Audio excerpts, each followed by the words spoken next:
नागपुर की स्थिति क्या है ये भी हम आपको बता दें। नागपुर पुलिस आयुक्त ने कर्फ्यू को लेकर समीक्षा बैठक की। बैठक में गणेशपेट, कोतवाली और तहसील थाना क्षेत्र में हिंसा प्रभावित इलाकों में कर्फ्यू में कोई ढील नहीं दी गई है। इन थाना क्षेत्रों में कर्फ्यू जारी रहेगा। शांतिनगर, लकड़गंज और यशोधरा नगर में 1 बजे से लेकर 4 बजे तक कर्फ्यू में छूट दी गई है, लेकिन इस पर नजर रखी जा रही है। अब दर्शकों आपको बताते हैं, योगी आदित्यनाथ ने मुगल प्रेमियों को, देशद्रोहियों को आखिरी वार्निंग दे दी। मुगल आक्रांता और गाजी प्रेमियों को सीएम योगी आदित्यनाथ ने दो टूक शब्दों में कह दिया है कि इनका महिमा मंडन जो भी करेगा देशद्रोह से कम नहीं होगा। बहराइच पहुंचे सीएम योगी आदित्यनाथ ने राजा सुहेलदेव के शौर्य का भी जिक्र किया।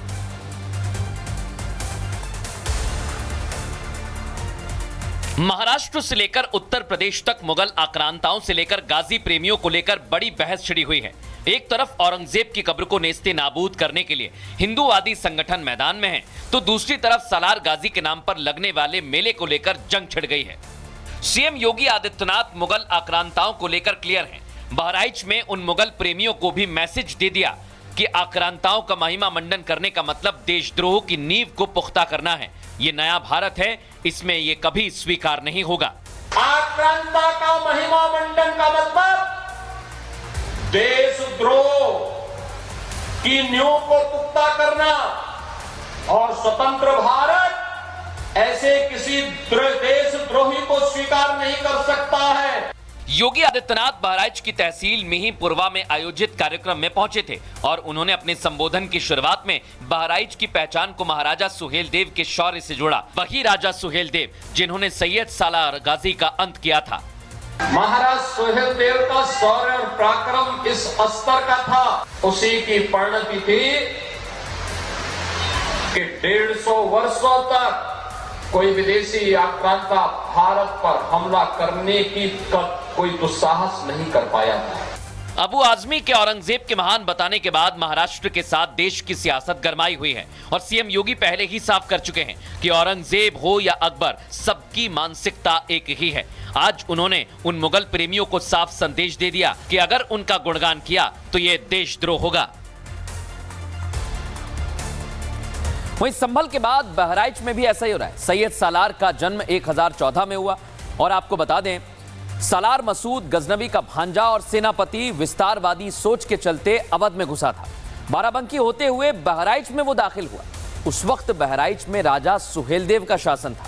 1034 में चित्तौरा झील के किनारे युद्ध हुआ और सुहेलदेव ने 21 राजाओं संग मिलकर गाजी से युद्ध किया और युद्ध में सालार गाजी को पराजित कर मार डाला। गाजी के शव को बहराइच में दफना दिया गया दर्शकों, और तभी से इसे लेकर विवाद हो रहा है।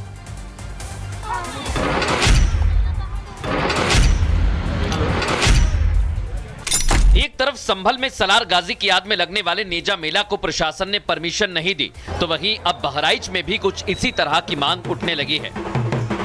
बहराइच में जो ये इमारत हम आपको दिखा रहे हैं, दरगाह सैयद सालार में लगने वाले मेले पर रोक लगाने की मांग कर दी है। संभल में मेले पर रोक है, तो अब बहराइच में भी हिंदू संगठन जो है लगने वाले मेले पर रोक की मांग करते दिखाई दे रहे हैं। बहराइच में हर साल मई से जून के बीच एक मेले का आयोजन किया जाता है। मेला सालार गाजी की कब्र पर आयोजित होता है। इस मेले को जेठ या गाजी मियां का मेला भी कहा जाता है और इसी मेले पर रोक लगाने के लिए हिंदू संगठन लगातार मांग कर रहे हैं और इसे लेकर हिंदू महासभा ने सरकार के नाम एक मांग पत्र दिया है, जिसमें मेले पर रोक लगाने के साथ ही गाजी की कब्र को हटाने की बात कही। जब सैयद सालार मसूद सोमनाथ की लूट के बाद उसका जश्न नेजा मेले के रूप में संभल में उसने मनाया, संभल में मनाने के बाद वो अपने विजय पताका लेते हुए, मारकाट करते हुए, सनातनियों का कत्ल करते हुए बहराइच पहुंचा, तो बहराइच के महाराज सुहेलदेव के द्वारा 1033 ईस्वी में उसको मृत्यु को प्राप्त किया। जिलाधिकारी महोदय बहराइच से सैयद सालार मसूद की दरगाह पर लगने वाले सूर्य मंदिर की रोक की मांग की है। हिंदू संगठनों का दावा तो यह भी है कि सालार गाजी की मौत के 200 साल बाद सुल्तान महमूद ने बहराइच के सूर्यकुंड मंदिर को तोड़कर सालार की दरगाह का निर्माण कराया था और उसके बाद से लगने वाला यह मेला लव जिहाद के साथ ही आतंक का अड्डा बन चुका है। उसके मृत्यु के 200 साल बाद बहराइच में सूर्यकुंड को तोड़कर फिरोज शाह तुगलक के द्वारा उसकी दरगाह बनवाई गई। किसी आक्रांता का किसी सनातनी के कत्ल करने वाले का, किसी लुटेरे का सम्मान नहीं किया सकता है। इधर विश्व हिंदू परिषद ने रिपब्लिक भारत से बात करते हुए बताया कि अभी कब्र हटाने और मेला रोकने के लिए जिला अधिकारी को याचिका दी गई है। अगर जरूरत पड़ी तो कोर्ट जाकर लड़ाई लड़ेंगे, लेकिन हिंदुओं के मंदिरों को तोड़कर जिस तरह वहां मज़ारें बनाई गई हैं वो अब मंजूर नहीं। हमारी जो प्रतिष्ठा थी, हमारा जो आश्रम है, हमारा जो स्थान है, उसको सुरक्षित किया जाए, उसी पुनर्स्वरूप में उसको बहाल किया जाए। हमारा सूर्य मंदिर था और सूर्य मंदिर हमको चाहिए, वो सूर्य कुंड है और इसके पहले भी था, पहले भी लोग मेला आते थे। हमारा स्वरूप परिवर्तन न करिए, सूर्य कुंड मेला है वहाँ लगता है, लगे सूर्य कुंड का मेला लगे। जिससे हाई कोर्ट में याचिका दायर की जाएगी इसके लिए और जो भी संभव प्रयास होगा किया जाएगा।